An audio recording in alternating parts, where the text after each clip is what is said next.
Ya no importa quién me enfrente, cuán tan rudo sea el rival. Si ha hecho Michaels o John Cena, pelearé hasta el final. En el ring de lucha libre, MJF y Roman Reigns me esperan sin percatarse de que seré el último hombre en pie. Buenos días, buenas tardes, buenas noches, bienvenidos. Yo soy Alejandro Gómez, hoy es 22 de abril del año 2026 y este es el episodio 1325 de Último Hombre en Pie, un podcast de lucha libre.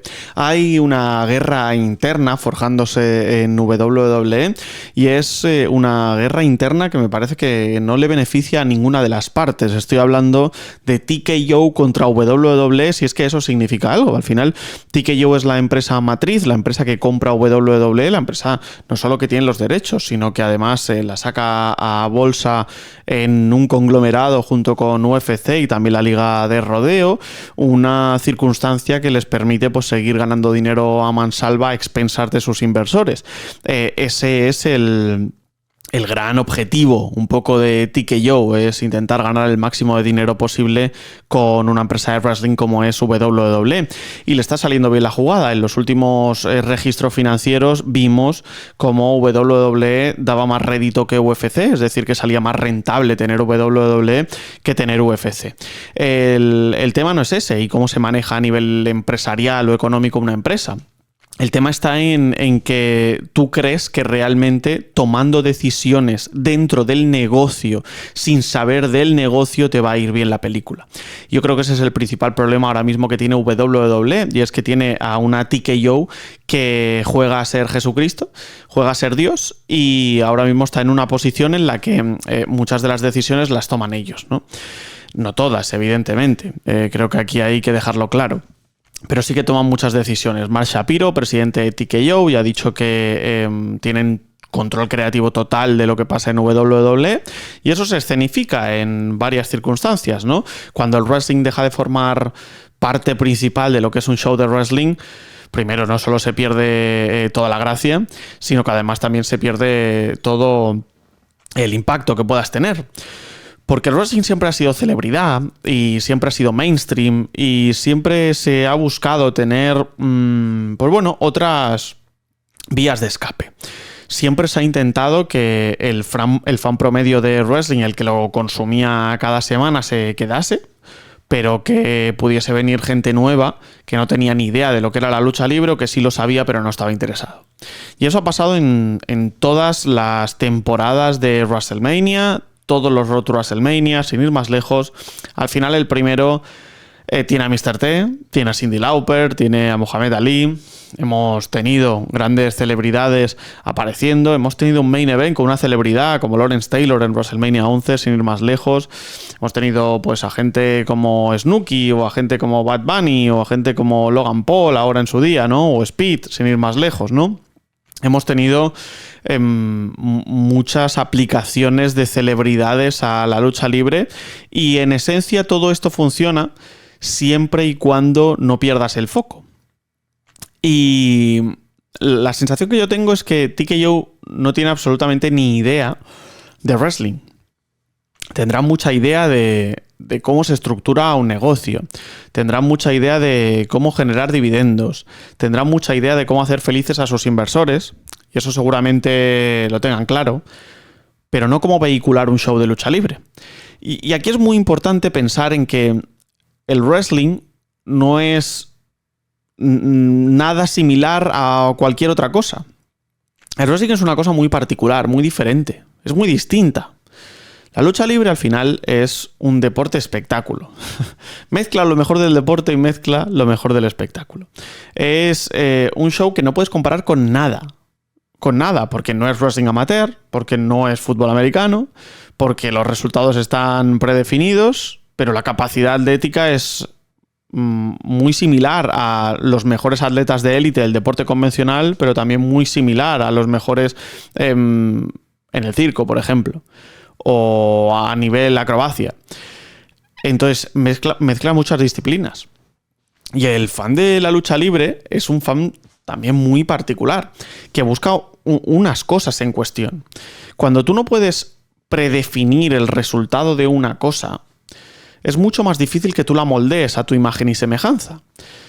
Cuando pues, tú tienes luchadores de la UFC que están creciendo, lo sabes, lo ves, lo notas, y entonces tú los pones en la cartelera. Pero tú no puedes definir si ese luchador va a ser una gran estrella o no. Tú no puedes llevar a una celebridad al octágono y hacer que se pegue. Simplemente no puedes forzar esa narrativa. Y en WWE, en el mundo de la lucha libre, sí puede realizarse. Es posible, puede haber una sinergia entre lo que pase fuera del ring y lo que pase dentro con luchadores o con gente que tenga más o menos idea. Eso es una cosa. Otra cosa es ofrecerle todo el protagonismo y sobre todo quitarle ese gusto al aficionado por la lucha libre. WrestleMania 42 fue un show de wrestling que tuvo de todo menos wrestling. Tuvo publicidad, tuvo emplazamientos que servían a TKO como vía de escape a nivel puramente empresarial, tuvo más segmentos que otra cosa, tuvo presentaciones de documentales, tuvo mucha celebridad en el ringside, tuvo todo eso, pero no tuvo una cosa que es la más importante y es la que te ha aguantado siempre, toda la vida, este negocio, que es la gente que consume wrestling de forma semanal. WWE tiene un problema gigante ahora mismo, y es que la injerencia de TKO, sumada a la ineptitud creativa de Triple H y su séquito, ha provocado que tengamos este caldo de cultivo en el que WrestleMania 42 ha sido una WrestleMania totalmente sin alma, donde no hemos tenido un show de wrestling que podía considerarse el mayor del año.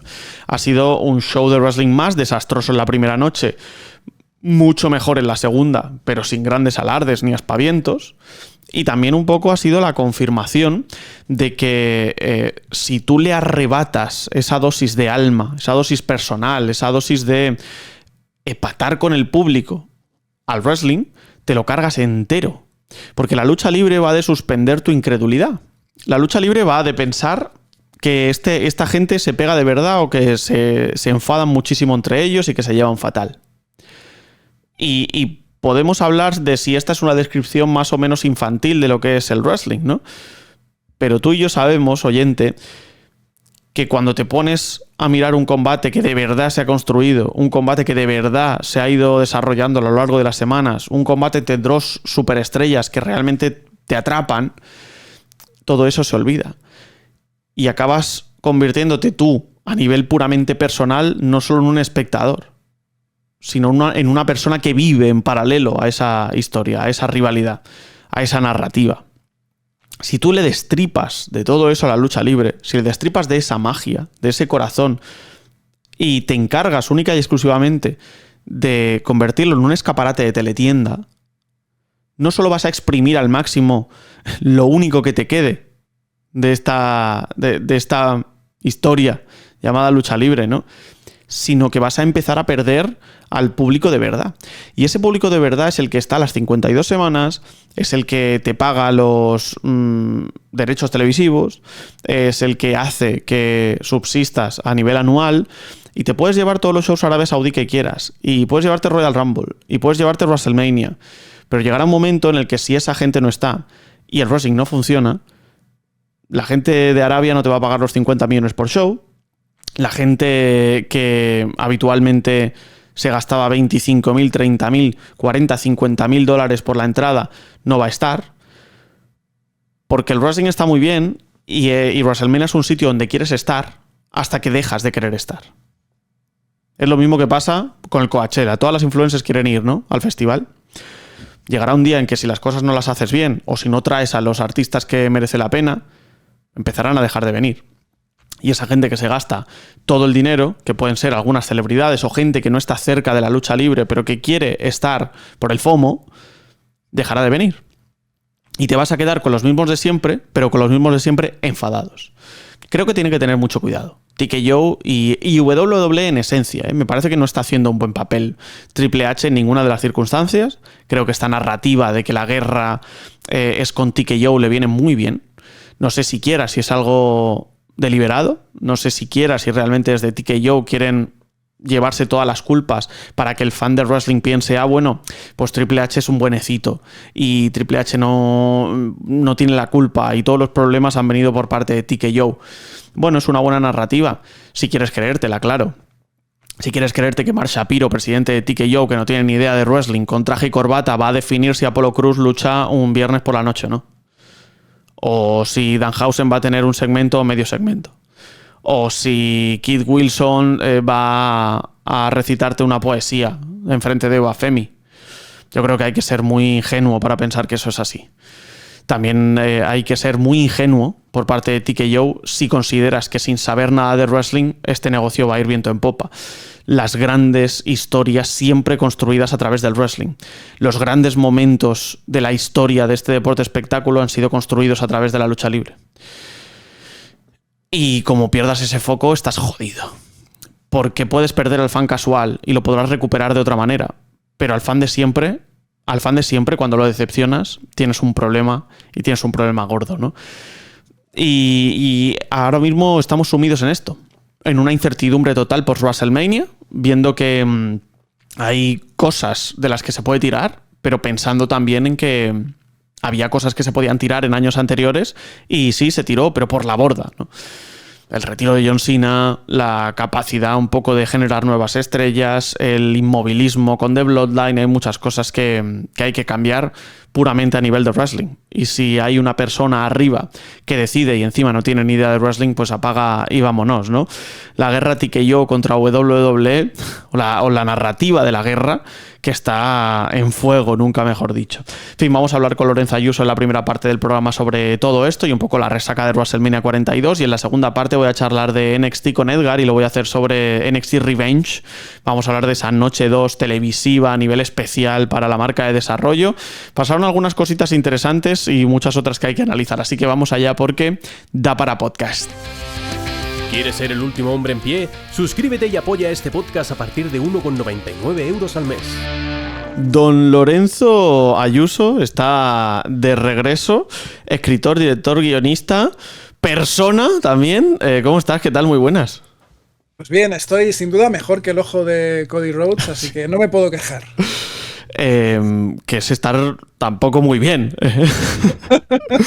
Es cierto que el listón está bajo, pero bueno. Sí. Caso, creo que mi visión está también mejor que The Vision, podríamos decir. Sí. Que tampoco es decir mucho. Es que, claro, es que cuando hablamos de WWE ahora en estas fechas, no es decir mucho en ninguna circunstancia, ¿no? No, la verdad es como es tener las expectativas bajas, tener el listón a medio camino de... Sí, es que a WWE solo la puedes comparar con WWE, porque como la compares con cualquier otra cosa, en este año sale perdiendo, indiscutiblemente, ¿no? Y podemos hablar de la noche 2 de WrestleMania y tal, pero la noche 2 de WrestleMania es una noche 2 un poco sin alma igualmente, ¿no? Es que considero que esta WrestleMania 42 ha sido, pues bueno, una WrestleMania de paso más que de gran show del año. Sí, tal cual. Es como decías, si lo comparas con la noche 1, pues sí, claro. Bien, pero claro, tampoco es decir mucho. Al final, de nuevo, es tener como el listón un poco bajito, ¿no? Un poquito a la altura de los enanos que sacó Danhausen.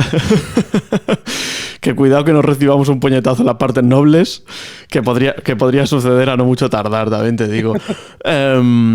Por cierto, la actuación de John Cena, qué rara, ¿eh? Mira que lo he comentado un poco en este fin de semana. Qué raro se me hizo todo, ¿eh? Era robótico, muy corporativo, demasiado. Sí, de nuevo, es como dices, fue un WrestleMania muy, muy extraño, muy de paso, de transición. Tengo la sensación de que quizás el propio John Cena, que ya había dejado esos mensajes un tanto crípticos, o no tan crípticos, por redes, ¿no? Tampoco tuviera muy, muy claro de qué trataba todo eso, ¿no? Al final, qué era realmente lo que necesitaban de él, más allá de ser esa cara, ¿no? que atrajese a gente. Pero incluso en el mismo segmento con Danhausen, en el que sale un poco de personaje, en el que se le ve también un poco como entre confuso y divertido, tampoco sin tener muy claro, ¿no? qué es lo que estaba pasando o qué es lo que tenía que hacer. Yo creo que resume también un poco cómo ha sido este WrestleMania, ¿no? De estar un tanto a verlas venir. Sí, sí, es eso, ¿no? Y este Raw After Mania, pues bueno, nos enseñaba alguna cosilla de la que se puede tirar, ¿no? Algún hilo interesante del que poder tirar. Ya te digo que yo la fe la perdí por el camino y ahora mismo estoy únicamente a la expectativa de ver qué puede suceder, pero ya te digo que no tengo ahora mismo nada por lo que poder agarrarme para decir, no, va a ser un buen show, ¿no? O sea, voy a intentar esperar lo peor, porque WWE nos ha estado dando consistentemente lo peor de lo peor. Entonces, ahora mismo no espero mucho más que eso. Aún así, vimos a Jacob Fatu enfrentarse directamente a nivel verbal con Roman Reigns, vimos el ascenso de Sol Ruka y de Ethan Page, llegará Joe Hendry, hemos visto a CM Punk que puede retar a Cody Rhodes con un Cody Rhodes un poquito más heel. Y vemos a Obafemi, que es una putísima estrella, así de claro.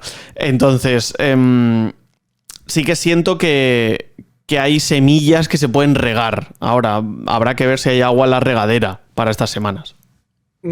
Tal cual. Es cierto que como mínimo hubo novedades muy interesantes. Yo celebro que por fin Sol Ruka ya haya aparecido. Es verdad que no sé por qué pensaba que iba a encajar mejor, al menos a priori, en SmackDown, o que iba a tener quizás más posibilidades de tener un impacto directo en SmackDown. Pero de un modo u otro creo que es una adición no solo muy bienvenida, sino muy necesaria para el actual estado de las cosas. Del mismo modo que Ethan Page, que creo que también se agradece mucho esa subida. Yo creo que también largamente esperada. Habrá que ver también a la espera de los ascensos en SmackDown. Pero de nuevo es cierto que hay semillas, hay cosas que como mínimo apuntan maneras o que pueden ser interesantes, pero a la vez no dejo de tener la sensación de que hay en muchos aspectos historias que todavía siguen a medio hacer, o mejor dicho, a medio cerrar, porque es verdad que has hablado de CM Punk con Cody Rhodes, de Roman con Jacob Fatu, pero es cierto que, por ejemplo, tenemos ahí a Gunther, que de nuevo no sabemos muy bien qué va a pasar con él, a Seth Rollins con Bron Breakker, y si echamos la vista atrás, las últimas rivalidades de Seth Rollins han tendido a alargarse más de la cuenta y a quedarse también un tanto enquistadas, por lo que vemos cosas interesantes, pero a la vez también hay otros apuntes que también hacen pensar que todavía no hay nada demasiado claro con respecto a algunos de los talentos más importantes de la compañía en estos momentos. Sí, fíjate que, por ejemplo, citabas a Seth Rollins y me parece un nombre muy interesante para hablar un poco de lo rara que está siendo WWE en este año 2026. Seth Rollins, que tiene combate contra Gunther, que es un combate que no tiene apenas rivalidad, se ha lesionado todo el mundo en Division, incluido el propio Rollins, entonces ciertamente era entendible que tuviese lugar, pero no tuviese el lugar que se suponía que iba a tener.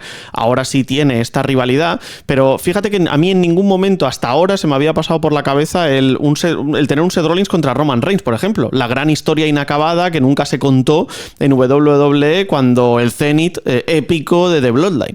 Esa era la gran historia que al final viró hacia otro lado, también la de Cody Rhodes, por supuesto, ¿no? Pero ahí había un componente enorme que era esa historia eterna de Seth Rollins contra Roman Reigns, siendo Seth Rollins un poco como el segundón de Roman, nunca llegando a esa expectativa.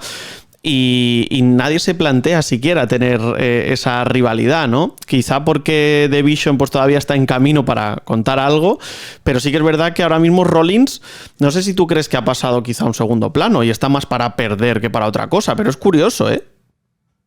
Es bastante cierto lo que dices. No me lo había llegado a plantear así, pero sí que puede dar la sensación, ahora mismo teniendo en cuenta precisamente esa rivalidad, precisamente teniendo en cuenta de dónde viene, que cuesta pensar que puede hacer WWE con un talento como es Bron Breakker, precisamente al que se ha estado potenciando mucho hasta su lesión y que ahora vuelve precisamente para reeditar ese enfrentamiento con Seth Rollins, que como bien dices, lo tuvimos hace 2 años en WrestleMania, esa reivindicación o esa vuelta, ¿no?, a ese conflicto con Roman Reigns, que creo que llamó mucho la atención, ¿no?, porque daba mucho juego, daba mucho pello. Ahora mismo, precisamente viendo cómo ha terminado, en principio, la historia entre CM Punk y Roman, podría ser muy interesante, ¿no?, pasar a ese siguiente nivel, ¿no?, seguir un poco revisitando esos vértices, ¿no? De esa historia de tan largo recorrido como tanto le gustan a WWE. Pero ahora mismo, por ejemplo, en ese conflicto que tiene con Bron Breakker, veo más las de perder porque siento que no van a querer que precisamente uno de sus talentos en auge, como es Bron Breakker, como del mismo modo que ocurre con Obafemi, vaya a salir perdedor, ¿no? En uno de estos lances. Así que es cierto que da la sensación de que ahora mismo está en una situación un tanto transicional. No me atrevería a decir que como ha sido el caso de Finn Balor en estos últimos años, pero sí desde luego un tanto desdibujado, ¿no? A nivel de lo que significa en el roster. Sí, ya te digo que le ha perjudicado un poco todo, ¿eh? Entre su lesión y la del resto, creo que ha salido un poco perjudicado de toda esta situación. Yo te quería preguntar también por la movida que hemos tenido estas semanas. Al final, TKO contra WWE, salía Mark Shapiro, presidente de TKO, el otro día en la Universidad de Alabama, ya lo comentamos ayer, ¿no? Pero salía a decir que tenían el control creativo total de WWE y yo ya no sé ni siquiera qué pensar, ¿no? Porque realmente decir esto por parte de la gran cúpula de TKO es tirarse un poco un disparo en el pie. También es enfatizar seguramente que WWE está por debajo de todo ese conglomerado y que se encargan ellos y que ya puede contar la narrativa a la gente que ellos son los jefes. Pero también es un poco demostrar que no tienes ni idea del negocio, ¿no? Y que cuando se han contado cosas a nivel de wrestling, como podría ser la noche 2, ¿no? Que había mucha analogía diciendo, no, es que la noche 1 es de TKO, la noche 2 es de WWE, que me parece un poco infantil decirlo así, no por nada, sino porque TKO y WWE es la misma cosa, aquí trabajan todos en conjunto y no me puedes vender la moto de que Triple H solo buquea la noche 2, o la noche que a ti te apetezca que consideres que sea mejor es la noche que es la de WWE, ¿no? Entonces tampoco siento que la culpa sea entera de Triple H, pero sí que siento que le están ayudando mucho desde la cúpula a comerse los marrones ellos, que yo no sé si eso será también una estrategia. Sí, no, la verdad es que me genera muchas dudas realmente cuál es la posición, digamos, real de TKO en lo que respecta a bueno, estas últimas narrativas que precisamente, como bien dices, se están generando en torno sobre todo a la comunidad de fans y demás. Es cierto que hay un componente bastante visible de todo eso, ¿no? De esa diferencia de pareceres, pero no creo que sea algo realmente intencionado, sino que creo que es algo mucho más casual. Sí que da la sensación de que se había puesto el empeño real en la noche 2, que era al final el main event, era ese Roman CM Punk, lo que creo que se había convertido en el foco de los esfuerzos y todo lo demás era un tanto adyacente. Lo hemos estado diciendo, todas las rivalidades han destacado por una ausencia de historia, una ausencia de construcción y de interés. Los propios combates incluso con leves diferencias en la noche 2, pero al final estamos viendo que son combates mucho más cortos de lo que hubieran sido en cualquier otro año, el año pasado mismamente. Quizás puede interesarles por jugar un poquito a picar a la comunidad, el marcar un poco esa distancia con respecto a Triple H, pero lo hemos estado viendo no solo en WrestleMania. Al final WrestleMania yo creo que ha sido la consecuencia de algo que ha venido dándose durante semanas y meses, especialmente con la incorporación de personalidades famosas, con las decisiones un tanto a matacaballo que rompían la lógica de lo que venía siendo pues las narrativas. Efectivamente no es todo culpa de Triple H, como no es todo culpa probablemente de Mark Shapiro, pero es cierto que están jugando, yo creo, a tensar la cuerda, quizás pensando que eso puede darle una vez más un componente metanarrativo pues bueno, a lo que están planteando. Creo que iba ya también un poquito por esa línea lo que era la inclusión de Pat McAfee en la rivalidad entre Cody y Randy Orton, pero una vez más se demuestra que en el fondo tampoco hay un verdadero conocimiento, no decir ninguno, de lo que es la lucha libre, sus dinámicas, porque al final creo que es algo que no funciona en absoluto. Creo que cualquiera que vea el producto actualmente se da cuenta de que incluso cuando funcionan las cosas es más por tesón de los implicados que porque haya realmente una infraestructura alrededor a nivel narrativo o productivo esté permitiéndolo. Al final lo estamos viendo, talentos como Stephanie Baker, como Liv Morgan, que tienen apenas lucimiento en la noche más importante del año, que debiera ser para ellas, y vemos a Liv Morgan teniendo un combate con una recién llegada, una recién ascendida a Raw, como es Sol Ruka, mucho más, digamos, notable sí. A efectos de todo. Y yo creo que eso da que pensar que las decisiones desde luego no están meditadas, porque si quisieran dar esa sensación sería algo, creo que a nivel narrativo incluso mucho más evidente, y al final creo que vemos parches o decisiones un tanto improvisadas que parece que maquillan un poco la situación o ayudan a dar esa sensación, ¿no?, de que hay un cierto control, pero creo que hay una absoluta falta de control, ¿no?, en lo que están haciendo, por lo menos de conocimiento en lo que están haciendo. Sí, yo creo que hay gente que mete mano de traje y corbata que no tiene absolutamente ni idea de lucha libre, que tendrán mucha idea de negocio, pero seguramente no tengan idea de negocio de lucha libre. Y hago la distinción porque llevar una empresa de wrestling no tiene absolutamente nada que ver con llevar una empresa de otro calibre. Por mucho que haya salido a bolsa, por mucho que tengas conocimiento del mercado, no tiene absolutamente nada que ver. Entonces, lo ves claramente. El acuerdo con ESPN, por ejemplo, en los Estados Unidos, hace que nuestra experiencia en el resto del planeta de WrestleMania sea deficiente. Porque a ellos les ponen publicidad, una publicidad que es superior incluso al timing de los combates en cada una de las dos noches. Y a nosotros nos ponen el documental de Hulk Hogan, ¿no? Que en Latinoamérica me parece que pusieron One Piece, ¿no? Que cada uno con lo suyo, ¿no? Casi que prefería ver One Piece. Entonces, te demuestra un poco que esa obcecación seguramente también por sentir que el producto sigue siendo estadounidense cuando es un producto global, me parece que...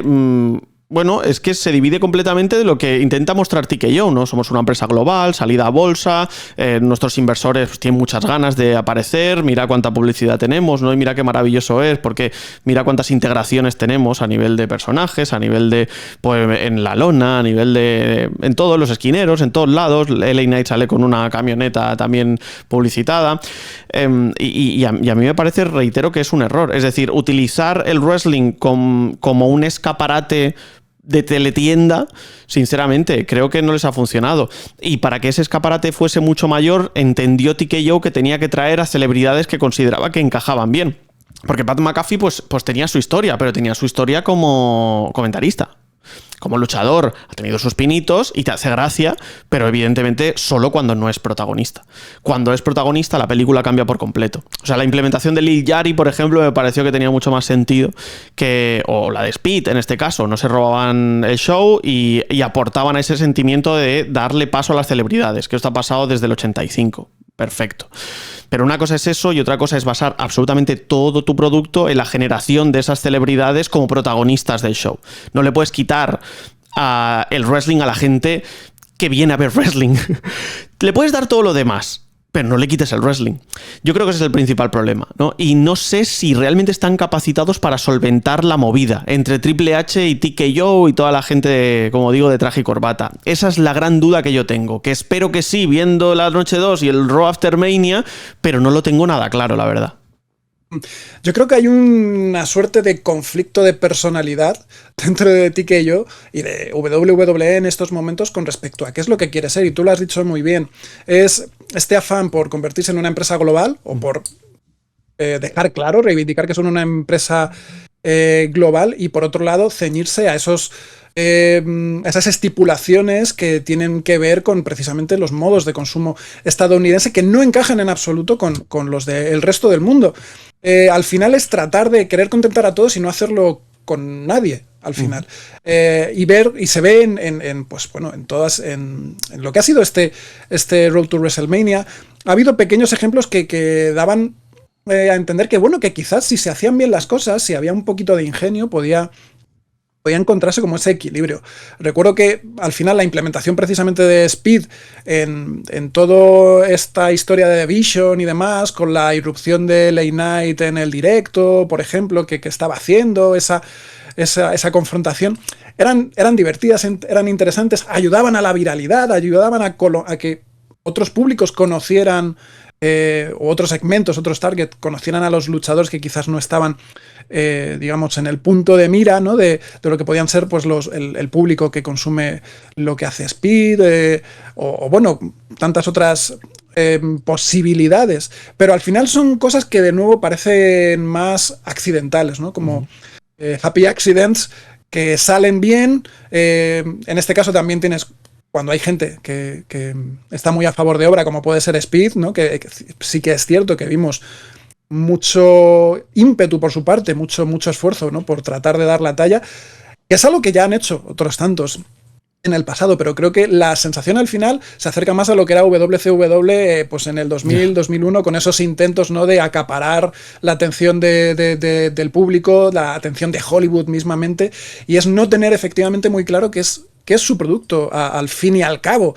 Y yo creo que el mismo hecho de tener a un gran babyface, como es Cody Rhodes, sangrando con la cara destrozada el sábado y sentir que había sido un tanto en balde, yo creo que debería hacerles reflexionar mucho sobre si lo que están haciendo es lo correcto o si quizás, pues bueno, hay que darle una vuelta o hay que traer quizás alguna mirada un poquito más distante para que, bueno, hagan un análisis crítico de cuál es la situación real, porque si no están a riesgo de perder muchas cosas, entre otras, la confianza creo que de los propios luchadores. Sí.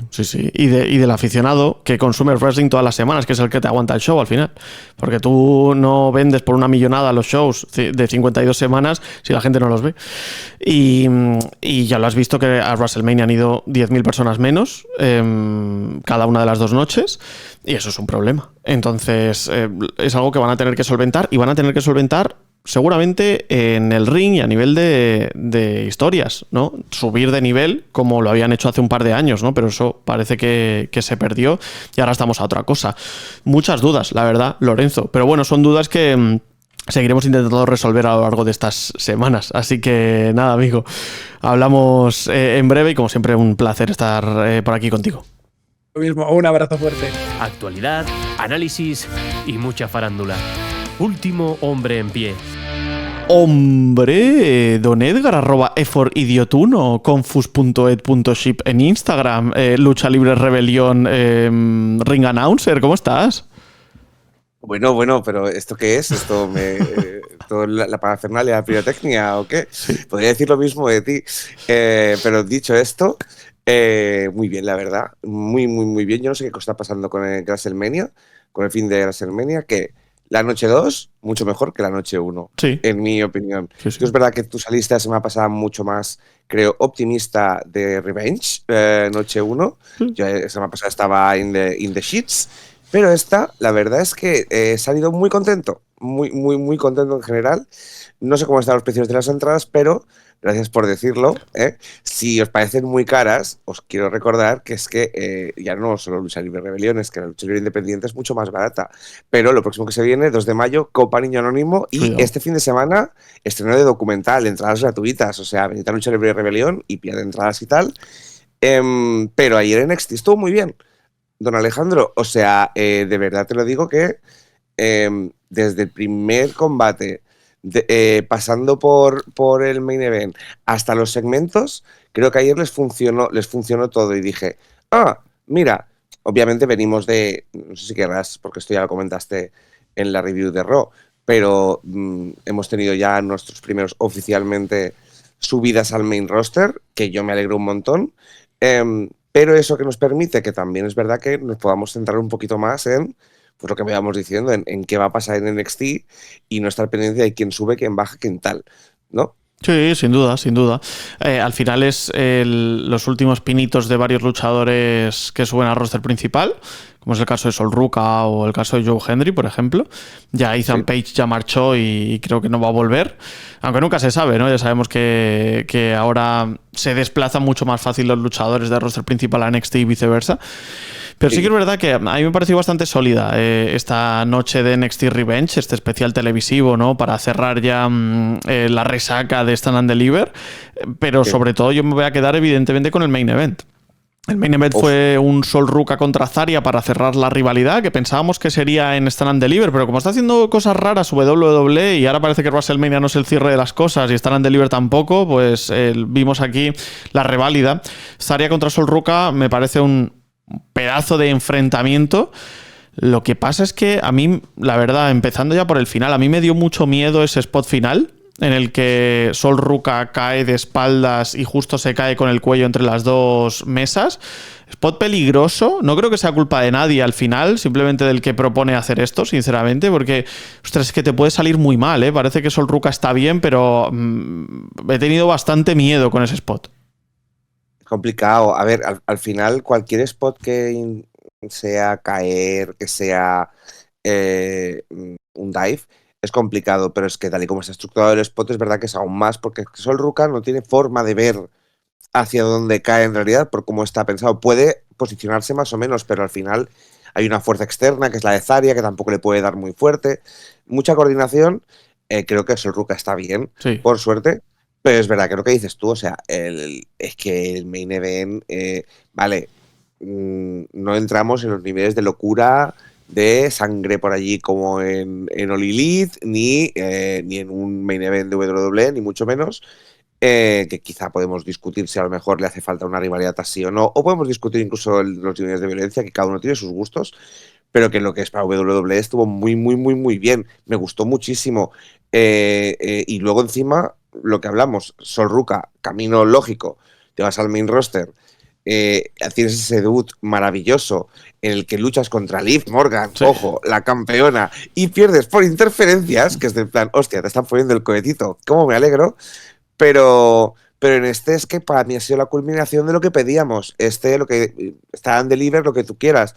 Pero este es el blow-off que nos merecíamos, sí, con Zaruka. Y lo mejor es que, pues en algún momento, si Zarya vuelve al main roster, tal, yo no descarto que sea algo que puedan volver a ello o que puedan ser dos personas que se graviten la una a la otra, ¿no? Como son muy el yin y el yang en realidad. Son muy distintas, habiendo sido muy, muy parecidas, como hemos dicho, durante muchos meses cuando eran tag team, en realidad. Sí. Entonces, me pareció, bueno, ayer los dos combates, o sea, porque ahora hablamos de los demás, porque el de Tatum, pero el main event, merecidísimo main event, y no fue Stand Deliver, pero aquí al menos se han dado cuenta que sí, era la historia principal de toda esta temporada de NXT, creo yo. Sin duda, al que se me permita la comparación, pero es un poco el Bayley Sasha Banks moderno en este NXT, ¿no? Es la gran rivalidad que ha ido surgiendo a lo largo de los últimos meses, ¿no? Y durante muchos meses han estado jugando precisamente con eso, y ya veremos en qué acaban cada una de las dos luchadoras, pero parece que las dos tienen un grandísimo futuro.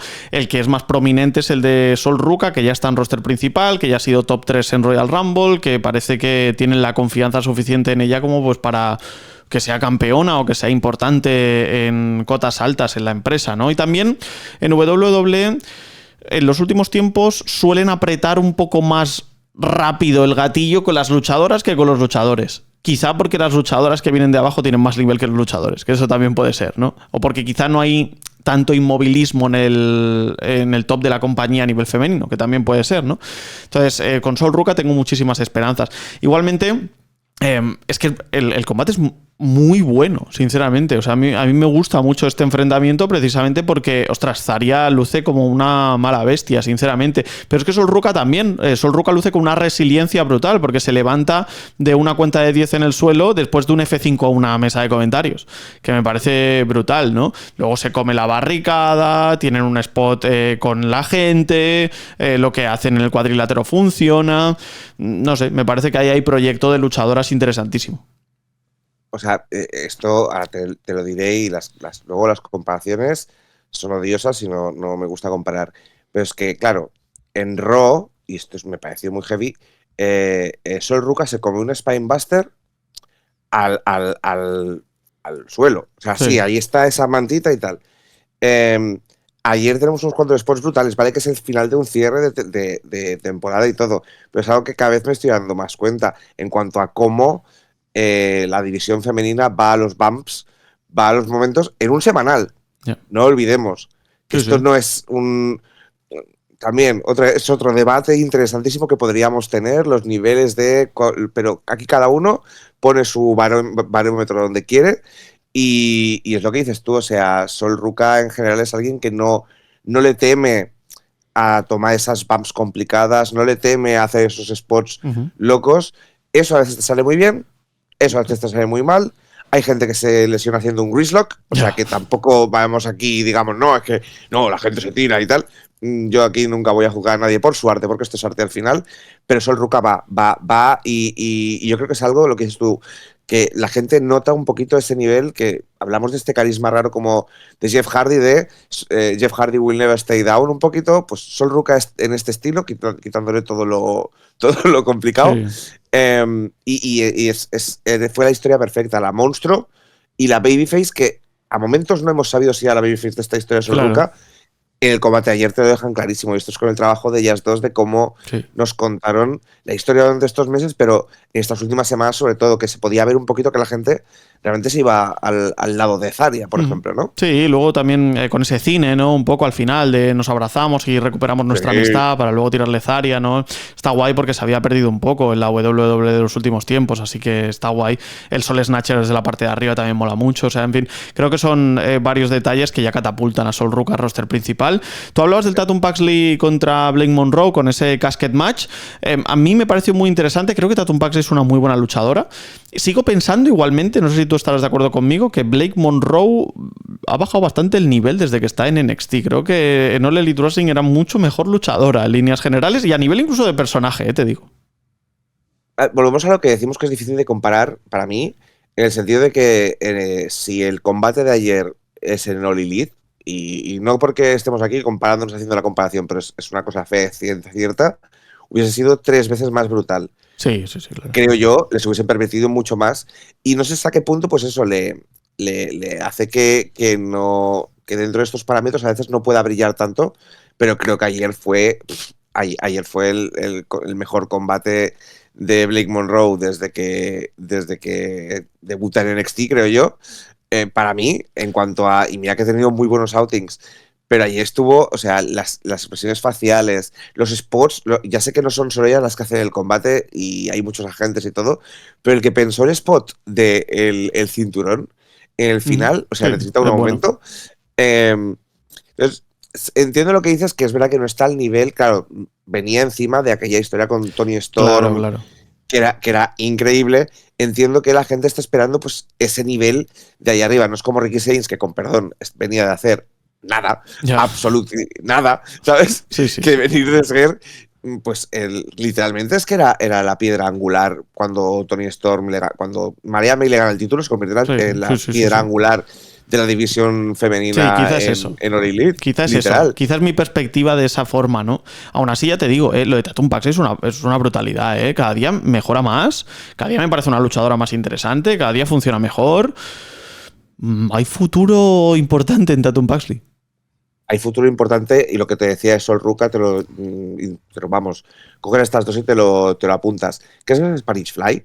Desde la... Sí, muy bueno. Con perdón, o sea, ya pocas veces es un movimiento que veamos afuera del ring, pero ya desde encima de el ataúd que al final, por lo que decimos, sí, es muy sólido y lo que tú quieras, pero mesas más sólidas hemos visto que se rompían a la de ya, ¿sabes? Luego, bueno, es que el juego de pies, hay un momento en el que después de que Blake le tira con el extintor, que ves como la carga para el Glamour Shock DDT y no sé, el juego de pies de Tatum es increíble. Sí, Tatum Paxley, mira que es una historia, si hablábamos de Jeff Hardy hacer comparaciones con Sol Ruka, esta es la Johnny Gargano de ahora, para mí, sin tener nada que ver el personaje, nada que ver, pero la hemos visto desde el principio. Es que literalmente con Diamond Mine,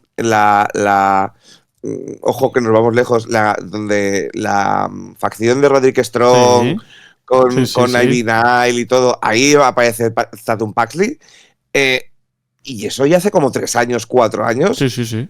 Y lo que ha crecido esta chica es increíble. Es un ejemplo de puro trabajo, de que a veces dices, hostia, tienes un gimmick que conoces muy bien, pero es que el combate de ayer ya no va de gimmicks. El combate de ayer es una buena brawl, el público está on fire, está a tope, y joder, yo me alegro mucho por ella, porque lo que dices tú, yo pensaba que ayer era el día que a lo mejor pues apretaban el gatillo con Blake Monroe y decían, bueno, tienes este título falso tal, pero la verdad... viendo lo que es como viendo el resultado, creo que Tatum necesitaba más la victoria. Blake, pese a que pierde mucho, es verdad que podemos hablar de si pierde credibilidad o no. Creo que es alguien que hace así y se recupera, Pero de Tatum es otro nivel. O sea, me gusta mucho. Me gusta mucho Tatum Paxley y es un homegrown talent y un ejemplo claro de que el Performance Center funciona. Sí. Sobre todo a nivel femenino, creo que eso es una evidencia. Ahora sí que lo hablamos, pero hablando de talento masculino salido del Performance, también a mí el combate de ayer de Miles Borne me gustó mucho. Sí, está ayer bien. El combate me gustó muchísimo, ¿eh? No es increíble. A mí no me parece que sea un luchador ultra espectacular, ni muchísimo menos, pero es un luchador bastante funcional, que ha ido mejorando y que ahora como campeón norteamericano sí que se nota que tiene, la confianza suficiente como para presentarse realmente como una amenaza, ¿no? Entonces, su combate con Dio Lennox es bueno. Me apetece más el de Saquon Sugars la semana que viene, la verdad. Me apetece bastante. Lo sabía, por algo lo sabía. Sí, pero que es un buen combate, que no tengo ninguna queja. Creo que Miles Borne es un luchador muy, muy interesante. Lo que pasa es que todavía tiene que ir puliendo bastantes cosas. Me parece que funciona muy bien, pero para eso está en NXT. Para eso es campeón midcard en NXT también, ¿no? Sí. Y yo el que creo que puede ser el gran nombre, entre comillas, es Keanu Carver, que gana Joe Hendry para roster principal. Era evidente que iba a ganar aquí. Por cierto, me tiene bloqueado Keanu Carver, no sé qué le he hecho. ¿What? Sí, ya no sé. Me he enterado esta mañana, no sé. Pero bloquear de verdad. Sí, de bloqueado. Sí. No he dicho nada malo nunca de Keanu Carver, solo que no estaba al nivel de Bafemi todavía, pero coño, ¿cómo va a estar si acaba de empezar? Coño, me has dejado muy loco porque tengo que ver yo si me tiene bloqueado el Keanu, porque me parecería muy extraño, con perdón, sin querer yo aquí dar mi importancia, porque esto se llama El último hombre en pie con el señor Alex Gómez por algo, pero a lo mejor no sé con quién. Habla castellano con sus abuelos, yo qué sé, no lo sé. O me pongo celosa, ¿con quién hablas tú de NXT que no sea yo? Vamos a ver, o sea, ¿qué es esta puta mierda? ¿No? What the fuck? Bueno, anyway, pero o sea, caballeros aparte, sí, Keanu Carver parece que le están... Tiene ayer ayer le dieron bastante, abro comillas, micro, ¿vale? Un poquito, porque tuvo un par de segmentos backstage, pero tiene ese segmento con Tony D, con esto de la caja. Que por cierto, eso te iba a decir. Claro, o sea, hay tres opciones con lo de la caja, ¿eh? Tenemos tres opciones. Hay tres. Y la puerta número 3. No, cada uno que elija la que quiera. Tienes a Ulka Sasaki de Noah, que ya está haciendo cosas aquí en NXT. Evil o Hiromu Takahashi, que decía que quería probar cosas nuevas y ya se marchó de New Japan Pro Wrestling. Hombre, si es Takahashi es un pelotazo. Si es Evil no sé qué hacen en NXT. Y si es Ulka Sasaki, a mí me parece sorprendente que metan directamente a un import, por así decirlo, que está haciendo su temporada aquí, por así decirlo, directamente por la órbita titular. No sé. Es que es lo que hablamos, que es que cuando tú y es que a lo mejor no estamos yendo como estos los nuevos, pero a lo mejor de golpe es un Shinsuke Nakamura que baja de NXT. también podría ser, pero no pasa nada. Pero otra vez, lo que decimos, con Tony D, hasta que no veamos, no podemos hablar mucho, porque me parece que nos está haciendo el long run de irnos poniendo misterios y cosas y tal, y no sé, pero como sea Hiromu Takahashi me la corto. Claro. Es verdad que, hablemos lo que digamos, y toda esta generación de luchadores japoneses, que son leyendas y son buenísimos, es verdad que tienen el cuerpo reventado. O sea, aunque sea joven y tenga buenos combates, pues está hecho polvo y ojo, que viene de lesión de cuello bestia, ¿sabes? Pero es Hiromu Takahashi. Yo lo que espero es que la gente que no lo conociera en más casual y tal, sean conscientes de lo puto increíble que es este hombre. Con Evil no lo tengo tan claro. O sea, con Evil, yo lo de que de golpe aparezca en NXT podría ser, porque lleva sonando hace un montón de tiempo y todo, pero como que no me... O sea, un combate entre Tony D y Evil puede ser... no sé, luego me cae en la boca, pero a mí a priori no me está llamando mucho, y ojo, me sale mal por fans de Evil, pero no es de mis luchadores favoritos. Lo voy a dejar desde aquí ya claro. Sí, bueno, veremos, ya te digo, ¿no? Lo bueno de NXT es que hay muchas cosas que contar, ¿no? Al menos de cara al futuro, y eso es algo positivo. En fin, señor, oye, a ver qué tal va el asunto. Un abrazo, tío, que vaya muy bien. Vaya bien, guapo. Queremos ser el jefe de la mesa y no lo conseguimos. Último hombre en pie. En toda esta semana de WrestleMania ha habido una gran polémica, que es la polémica de siempre, y a mí me pone enfermo, sinceramente, que es la de los fans invadiendo el espacio personal de los luchadores. No eres un fan realmente si estás ahí buscando hacerte una fotito a las 4 de la mañana invadiendo la privacidad de los luchadores, ¿no? Es que a mí me parece lamentable, ¿no? Yo tengo una anécdota, y es que cuando estábamos haciendo las entrevistas en Lyon, en Backlash, en su día, que pudimos entrevistar a Bayley, a AJ Styles, a Grayson Waller y a Austin Theory, estaban Randy Orton y Rey Mysterio sin máscara, por ejemplo, o gente como Nick Aldis en el vestíbulo del hotel, y la gente se colaba en el vestíbulo del hotel para hacerse fotos con Rey Mysterio sin máscara. Ten un poquito de decencia, hombre. Luego también pasa, y ha pasado en muchas ocasiones, con gente que quiere que le firmen funcos o autógrafos o camisetas o gorras o lo que sea para luego revenderlas, que eso me parece lamentable absolutamente, ¿no? Y Drew McIntyre ha dicho que gracias a esos fans que se han acercado para decirle hola o para pedirle una foto de forma respetuosa, para aquellos que han estado acosando a mi familia en el hotel y han levantado a sus hijos a las 2 de la mañana para ponerlos delante simplemente para que me diesen pena y firmase, que les den, ¿no? MJF ha salido a decir que deberíamos volver a permitir que se le pudiese pegar a los fans, y luego ha salido CM Punk también a defender a AJ Lee y a Bayley después de que fuesen acosadas por un fan y él le tirase el teléfono de un golpe. De hecho, ha salido el fan a decir: lo único que quiero es que me pidan perdón. Bueno, pues pide tu perdón primero, amigo, porque la verdad es que te lo merecías viendo el vídeo. Entonces, si sois fans, no seáis así. Yo creo que es tan fácil y tan sencillo, ¿no? Con que se sea respetuoso es fácil, ¿no? Me parece bastante sencillo en este aspecto. En fin, señores, eso por un lado. Por el otro lado, por supuesto, recordad que tenemos episodio para mecenas este mismo sábado, que seguimos ya con la resaca de WrestleMania y vamos a hacer la intrahistoria, vamos a hablar de la carrera, de la vida y de la historia de un luchador que ha forjado una leyenda, que es el luchador llamado Brock Lesnar. Evidentemente ha forjado una leyenda dentro del cuadrilátero, también fuera, con muchísimas polémicas anteriores y recientes, y vamos a hablar de todo ello en esa intrahistoria. Vamos a hablar de toda la vida y la carrera de Brock Lesnar para mecenas. Si quieres escuchar ese episodio, suscríbete a partir de 1,99€ al mes en iVoox, en Spotify, en YouTube o en Apple Podcast, y desde los enlaces que te dejo en la caja de descripción puedes apoyar este proyecto independiente, y yo la verdad es que me pondría muy feliz si lo hicieses, ¿no? Porque te necesitamos que este proyecto independiente salga adelante, que de lunes a viernes se puedan seguir haciendo estos episodios gratuitos, y para ello pues necesitamos que la gente aporte un pequeñito granito de arena a este proyecto, ¿no? No te vas a arrepentir, ya te lo digo. Además, de hecho, hay cositas muy guapas para mecenas. Tenemos un Discord también muy chulo donde hacemos porras de los pay-per-views. En fin, hay cosas muy guays para vosotros. Así que os espero por ahí sin duda, y con muchas ganas también de que vengáis a escuchar los episodios. Vamos a leer los comentarios. Lobo dice que de Jade Cargill hace movimientos pero sin intermedios naturales, son muy parecidos a cuando juegas a la Play 2, que haces movidas y se ven raras con seres humanos.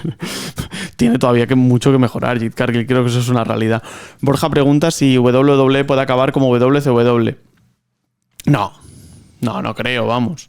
Es que WCW hizo muy mal las cosas en muy poco tiempo, y WWE tiene ya no solo ese conocimiento de la industria después de muchísimos años, sino además también un poco el respaldo financiero, que era algo que tenía pero WCW, pero solo de forma muy circunstancial. Víctor Sánchez dice: saludos, a mí me gustaría ver mucho a Gunther en SmackDown, siento que podría ir contra Cody y fácil destronarlo. Pues estaría bastante guay, la verdad. Pablo dice que me den ya un Obafemi contra Jacob Fatu, estaría muy guapo, la verdad.